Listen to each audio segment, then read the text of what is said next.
Mister Agarwal, बहुत-बहुत स्वागत है आपका। धन्यवाद हमें समय देने के लिए। पहले तो आपकी Q4 परफ़ॉर्मेंस हम देख रहे थे, बहुत ही स्टेलर परफ़ॉर्मेंस रही। प्रॉफ़िट 360% से ज़्यादा ऊपर आया है सर।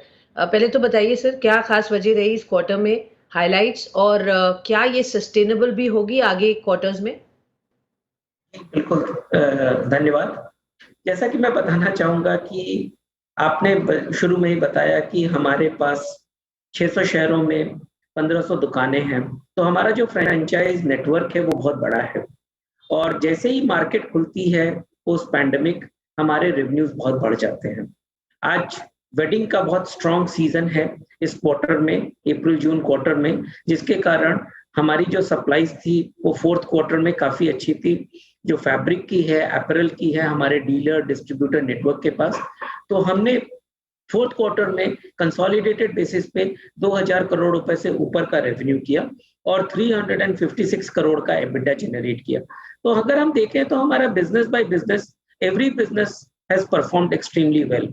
शूटिंग्स ब्रांडेड टेक्सटाइल की बात करें तो उसमें हमारा इस क्वार्टर में एबिटा आया 22.5% का, जो कि क्लियर डेमोंस्ट्रेट करता है कि हमारे जो प्रोडक्ट हैं वो काफ़ी अच्छी मात्रा में बिक रहे हैं और हमने जो रिकवरी देखी है वो प्री कोविड लेवल से भी ज़्यादा देखी है। इसके 2 मुख्य कारण हैं। पहला कारण ये है कि जो फुटफॉल है स्टोर्स में वो काफ़ी इंक्रीज़ हो गए हैं। करीब-करीब 15 से 18% का हमने फुटफॉल की इंक्रीज़ देखी है और दूसरी जो हमने देखा कि एवरेज टिकट वैल्यू जो कि करीब-करीब 3300-3400 रुपए होती थी, it has moved to 3700-3800 rupees per customer, जो कि और हेल्प करता है कस्टमर को कंफर्ट देता है कि आप इनके यहाँ से प्रोडक्ट खरीद सकते हैं, बास्केट बढ़ा सकते हैं। सेकंड थिंग, अगर आप ये देखें तो कमिंग बैक टू ऑफिसेज ये एक बहुत बड़ी ड्राइव है, जिसके कारण लोगों ने जो 2 साल में अपने वार्डरोब नहीं रिफ्रेश किए, वो भी वापस से अपने वार्डरोब सारे रिफ्रेश कर रहे हैं। लोग नए कपड़े खरीद रहे हैं। थर्ड थिंग, जो हॉलिडेज पे नहीं गए थे, उनके लिए जो कैजुअल वेयर है, जो कि हमारे बहुत स्ट्रॉन्ग ब्रांड्स हैं, पार्क्स, कलर प्लस एंड हमारे जो नए डिजाइन के शर्टिंग और फैब्रिक मटेरियल है वो भी काफी अट्रैक्टिव थे मार्केट में। तो ये एक बड़ा हमने सेगमेंट में ग्रोथ देखी है। दूसरा अगर हम बात करें तो हमारा जो रियल एस्टेट का सेगमेंट है, जो कि अभी हमने रिसेंटली लॉन्च किया है, करीब करीब 2.5 साल हुआ है इस बिजनेस को स्टार्ट करे हुए। इस बिजनेस में अगर हम देखें तो अगेन इस क्वार्टर में बहुत स्ट्रॉन्ग हमने खरीदारी देखी है। फ्लैट्स की डिमांड बहुत अच्छी है। हमारा प्रोडक्ट इतना स्ट्रॉन्ग है जो कि 1 BHK 2 BHK है, जो कि अफोर्डेबल हाउसिंग में आता है, उसके सेल्स हमने बहुत स्ट्रॉन्ग देखी। और हमने 3rd क्वार्टर 15 नवंबर 2021 में हमने 3 और 4 BHK लॉन्च किया, जो कि हमने काफी अच्छी मात्रा में सेल्स देखा इन दिस क्वार्टर। तो इसके कारण रियल एस्टेट में जो हमारा सेल्स देखा और हमारा जी। जो pace of okay, okay, fair enough sir. आप जो कह रहे हैं कि बहुत ही बढ़िया परफॉर्मेंस, डिमांड स्ट्रांग रही सारे वर्टिकल्स की जो आप बात कर रहे हैं। अभी आपने रियल एस्टेट की भी बात की, मैं एक-एक करके सर इन पर आऊँगी। ओवरऑल जो आपने जो 360% का प्रॉफिट दिखाया है, वो बहुत बढ़िया लगा स्ट्रीट को। तो आगे प्रॉफिटेबिलिटी के पॉइंट ऑफ व्यू से सर उतनी मोमेंटम कंटिन्यू रहेगा और क्या मेन ड्राइवर्स रहेंगे आगे? जी, बिल्कुल। 2 चीज़ बहुत इसमें इम्पोर्टेंट है कि प्रॉफिटेबिलिटी ग्रोथ का, एक तो रेवेन्यू की ग्रोथ, सेकंड थिंग हमारा फोकस ऑन कॉस्ट कंट्रोल। अगर आप देखें तो प्री कोविड लेवल 2020 का अगर हम ओपेक्स कॉस्ट देखते हैं, वहाँ से हमने बताया है कि सस्टेनेबली हम 400 करोड़ कॉस्ट रिडक्शन करके कर चुके हैं। तो जो मेरा 2450 करोड़ का कॉस्ट था इन 2020 ऑन ओपेक्स कॉस्ट, वो आज की तारीख में करीब-करीब 2000 करोड़ का है। तो that is a big cost reduction. दूसरा, हमने जो डेट रिडक्शन किया है, उसके कारण हमको जो इंटरेस्ट कॉस्ट का बेनिफिट मिल रहा है, ये दोनों बेनिफिट के कारण प्लस हमने जो थोड़ा प्रोडक्ट मिक्स का रैशनलाइजेशन किया है, हमने पूरा डिजाइनिंग चेंज किया है, उसके कारण मेरे को ग्रॉस मार्जिन में जो इंप्रूवमेंट मिला है, it has delivered such a strong net profit overall for the company in the quarter and for the year. And ये सब sustainable benefits है। जो हमारा 450 करोड़ का cost reduction है, this is going to be there. This obviously inflation will have to be paid, but जो base है वो हमने 400 450 करोड़ से कम कर दिया है। श्योर। तो काफ़ी इंटरेस्टिंग पॉइंट्स आपने बताए। यहाँ सस्टेनेबल है प्रॉफिटेबिलिटी की जो पॉइंट ऑफ व्यू से आपने जो कॉस्ट सेविंग्स की हैं वो दिखेंगी आगे भी। इन्फ्लेशनरी प्रेशर्स हैं सर। मैं जानना चाहूंगी, अब चलते हैं सीधे कॉटन प्राइसेस पर बातचीत करेंगे। यहाँ देख रहे हैं मोर देन डबल हो गए हैं फ्रॉम व्हाट इट वाज। किस तरीके का इम्पैक्ट देखते हैं सर, और आपको क्या मार्जिन मिल रहा है to pass it on to the consumers? कितना ऑलरेडी कर चुके हैं, कितना और हो सकता है? क्या और प्राइस हाइक्स हैं इन दी ऑफिंग? जी, तो ये देखिए जो आपने कमोडिटी इन्फ्लेशन की बात करी या प्राइस इंक्रीज की बात करी, तो हमारा जो पोर्टफोलियो है फैब्रिक्स का, हम फैब्रिक से स्टार्ट करते हैं। फैब्रिक का जो पोर्टफोलियो है उसके अंदर हम रॉ वूल खरीदते हैं और कॉटन खरीदते हैं। तो रॉ वूल लेट्स से अगर हमारा टोटल प्रोडक्ट का पोर्टफोलियो में देखें तो 60% would be raw wool and 40% cotton. Raw wool के अंदर में पिछले 2 साल में प्राइस का मूवमेंट प्रैक्टिकली नेग्लिजिबल रहा है। अगर हम कॉटन की बात करें, जैसा आपने बताया कि ये 40,000 रुपीज कैंडी से बढ़ के इवन 96,000 रुपीज कैंडी पे चला गया। हाउएवर जो हमारा शर्टिंग मटेरियल है उसमें इक्विवेलेंट कॉटन करीब करीब 200 से 215 ग्राम लगता है। तो ये जो इंक्रीज है प्राइस की, उसके सामने हमको 20% का रफली कॉस्ट का इम्पैक्ट आया only on the shirting material. और हमने अभी तक जो प्राइस इंक्रीज करी है कॉटन के ऊपर वो करीब करीब 15 से 17% करी है डिपेंडिंग अपॉन द सेगमेंट। और अभी हम आगे बिटवीन जो हमारा नया बुकिंग शुरू होगा जुलाई और अगस्त में, उसमें हम अनदर 5 to 6% प्राइस इंक्रीज की एक्सपेक्टेशन है। तो उस तरीके से अगर हम देखें तो हमारा शर्टिंग में पूरी तरह से ऑफसेट हो गया। और जहां तक सूटिंग का सवाल है, एज अ पोर्टफोलियो हमने स्लोली करीब करीब 4% से 5% की प्राइस इंक्रीज सूटिंग के पोर्टफोलियो में भी की है। तो ओवरऑल ब्रांडेड टेक्सटाइल सेगमेंट में हमको पूरी तरह से जो प्राइस इंक्रीज आई वो हमने पास ऑन कर दी है मार्केट में, इसलिए हमको कोई इम्पैक्ट।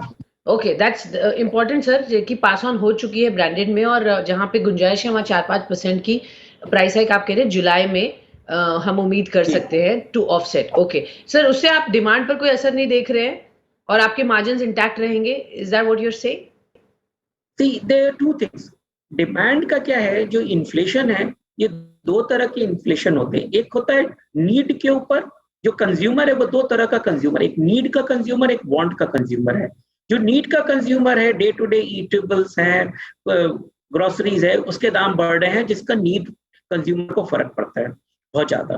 बट जो वांट के कंज्यूमर हैं उसने पिछले 2 साल में कोई स्पेंडिंग नहीं करी, उसकी सैलरी इंक्रीजेस हो रही है, इनकम इंक्रीज हो रही है, उसके कारण उसके पास ability to spend is way मोर। तो हमारा जो लाइफस्टाइल का बिजनेस है वो नीड के कंज्यूमर, अरे वांट के कंज्यूमर को के ऊपर डायरेक्टेड है। तो इसलिए हमको कोई बहुत बड़ी विशेष कंजम्पशन का ड्रॉप दिखता नहीं है। एंड सेकंड थिंग, अभी वेडिंग सीजन बाय जून थोड़ा खत्म होएगा, जुलाई में थोड़ा कम है, उसके बाद अगस्त सितंबर में again then once again we will start seeing, then the festival shopping starts, so we are seeing a good traction for demand also in this year. Okay sure. So demand अच्छी ट्रैक्शन रहेगी आप कह रहे हैं, तो ये तो business के डिमांड के पॉइंट ऑफ व्यू से बात हुई। सर एक्सपोर्ट ऑर्डर्स पर मैं आपसे आपकी राय जानना चाहूंगी, किस तरीके के एक्सपोर्ट मार्केट है, क्या डिमांड है इस वक्त इंटरनेशनल मार्केट्स में? बिकॉज ऑफ जियोपॉलिटिकल टेंशंस क्या कोई असर दिख रहा है बिजनेस पर स्पेसिफिकली फ्रॉम स्पेसिफिक मार्केट्स? देखिए, एक्सपोर्ट मार्केट में दो बहुत बड़ी एडवांटेज हुई। नंबर वन कि ये जो चाइना प्लस वन की फिलॉसफी, ग्लोबली हर कंट्री जो भी इंपोर्ट करता था प्रोडक्ट, उसने ये कोशिश की कि मैं अपनी सप्लाईज डाइवर्सिफाई करूं and I should not be only dependent on China. So to that extent, people like us have got a huge benefit.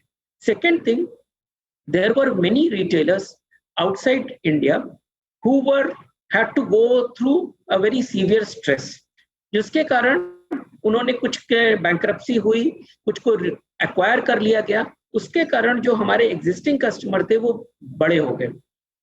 Third thing, supply chain का कांस्टेंट होने के कारण लोगों की अवेलेबिलिटी कम हो गई। तो हमको इसका क्लियर एडवांटेज मिला। जो हमारी बैंगलोर की फैसिलिटी है और इथोपिया की फैसिलिटी है, आज वो क्लोज टू 90% कैपेसिटी यूटिलाइजेशन पे चल रही है, विच यूज्ड टू होवर अराउंड 65-70%। तो उसके कारण क्लियरली हमको बहुत स्ट्रॉन्ग डिमांड देखने को मिली। प्लस हमने जो नए कस्टमर्स एक्वायर किए, कुछ ऐसे कस्टमर थे जो कि traditionally they would only buy from China because of the cheap product, they have come to us in order to diversify and said कि we have to buy from products and they are paying our price।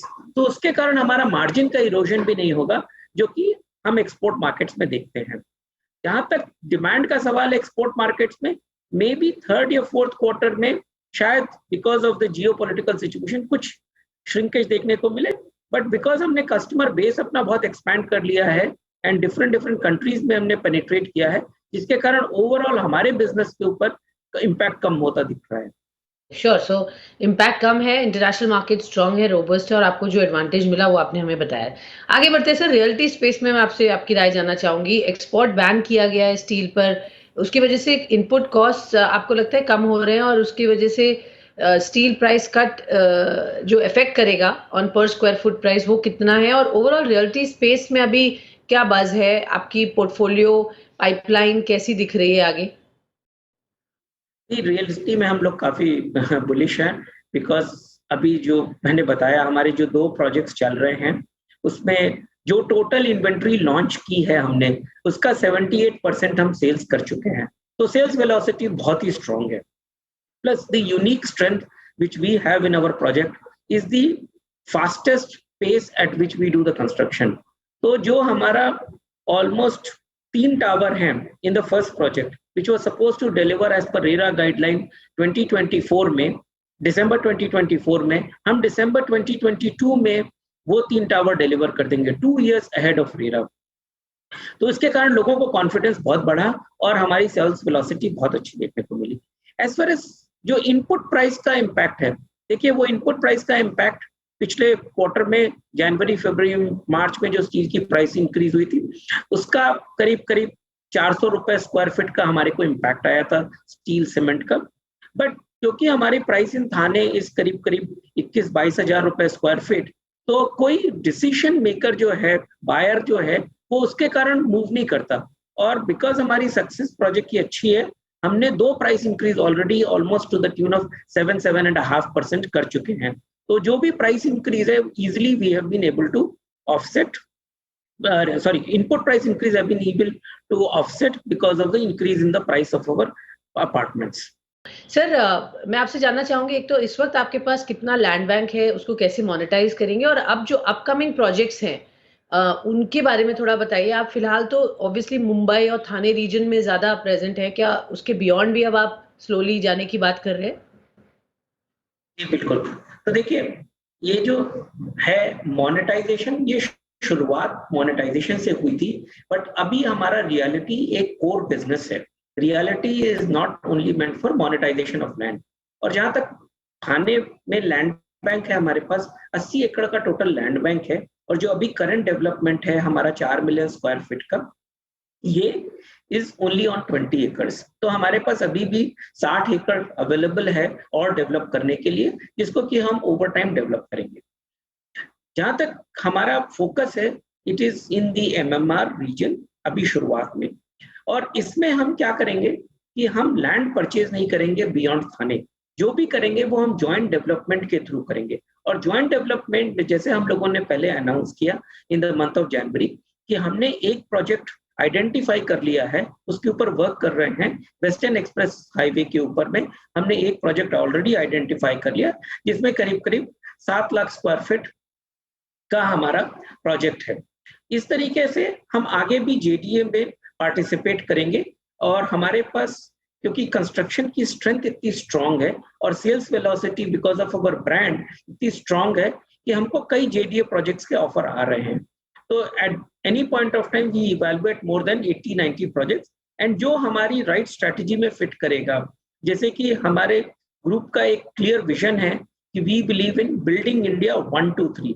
तो हम ये कोई 5 BHK 6 BHK वाले projects में absolutely prime location Nepean सी road वैसे में नहीं जाने वाले हैं।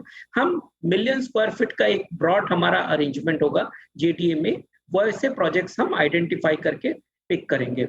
और इनका IRR बहुत अच्छा होता है बिकॉज हमारा कैपिटल डिप्लॉयमेंट कम है। Capital deployment primarily approval cost के लिए होता है, क्योंकि इसमें लैंड हम नहीं परचेज करते। तो that is the way to grow this business. बिल्कुल, तो ये तो रियल एस्टेट के प्लान्स हैं, बिजनेस है। वेरी क्विकली सर, मैं आपसे अब आपके FMCG और ऑटो बिजनेस के बारे में जानना चाहूंगी। इलेक्ट्रिक व्हीकल्स एक स्पेस है जहां रेमंड शायद इंटरेस्ट दिखा रहा है, थोड़ा सा सर बताएं। ट्रांसफॉर्मेशनल जर्नी है for a brand which is primarily into textile. अब आप रियल एस्टेट की बात कर रहे हैं, FMCG इलेक्ट्रिक व्हीकल्स, एग्जैक्टली क्या प्लान्स है सर?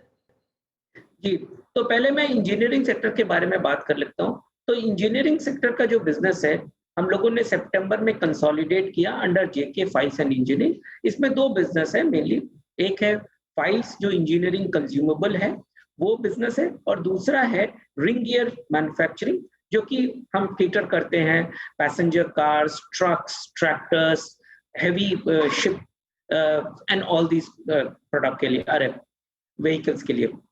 तो ये दोनों हमारे सेक्टर हैं। इन दोनों सेक्टर्स में काफ़ी ग्रोथ हमको देखने को मिली है ओवर द लास्ट 1 ईयर, जो कि पहले 550-600 करोड़ का रेवेन्यू होता था। कंसोलिडेटेड बेसिस पे हमने 2022 डिलीवर किया 820 करोड़ और एबिटा का भी बहुत अच्छा ग्रोथ देखने को मिला है। वी हैव जी। डिलीवर्ड 125 करोड़। जहाँ तक इलेक्ट्रिक व्हीकल का सवाल है, देखिए हाँ।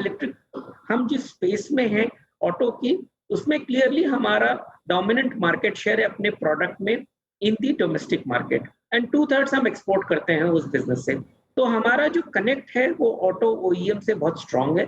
हमने एक फर्स्ट स्टेप लिया है इलेक्ट्रिक व्हीकल में, हम कुछ प्रोडक्ट सप्लाई कर रहे हैं not in the engine side but rather on some of the other side we have already started to supply and okay. हमने एंगेज किया है अपने आप एक रिसर्च टीम को डिवाइस किया क्रिएट किया है अपने ग्रुप जी में सर।